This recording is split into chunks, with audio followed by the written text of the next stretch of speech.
husband and I are walking down Vladimir Lenin Street, and a truck, just like this, stops in front of us, except everybody had a police uniform on.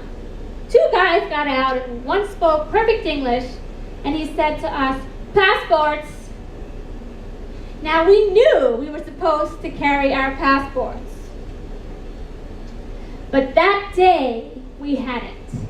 Because we had been visiting our friend at her medical clinic in a very poor neighborhood, and we didn't want to carry any bags so that we wouldn't be a target for robbery.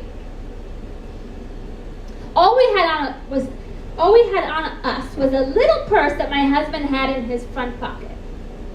And I explained this to the policeman. And his response was, "Well, then how do I know that you're not illegal in my country?" Like I would do that.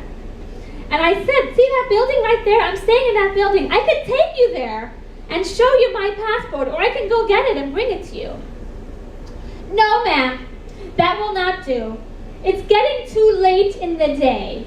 You'll have to come with us back to the police station, spend a night in jail, and tomorrow you can straighten this whole thing out with the captain." Now, we knew where this was going. He was trying to get a bribe, and he was trying to ruffle our feathers and get us very anxious. And it was anxiety-provoking, I have to admit. But we tried to remain cool and not show our fear. And we're going back and forth with the same stuff. He's telling me that we have to go to the prison, and I'm telling him our apartment is right there. Eventually, he says, "What can we do about this problem?" And my husband, who's from Turkey and has a little bit of experience with police asking for bribes, says, "Well, what do you suggest?" And the man says, "Why don't you buy us all dinner?" Which in this expensive country means he's asking for hundreds of dollars. And my husband reminds him that we just came from the bus station where we had bought our bus tickets up north, and we had spent most of our money.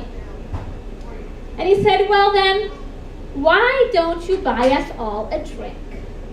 And at that point, much to my surprise, my husband spins around and with his back to us, takes his purse out of the pocket and starts looking through the notes.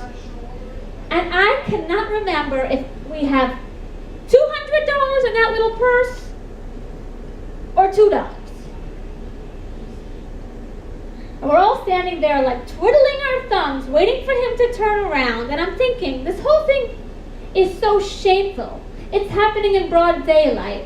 It's obviously just a normal practice in Mozambique for the police to shake down tourists, and probably locals too.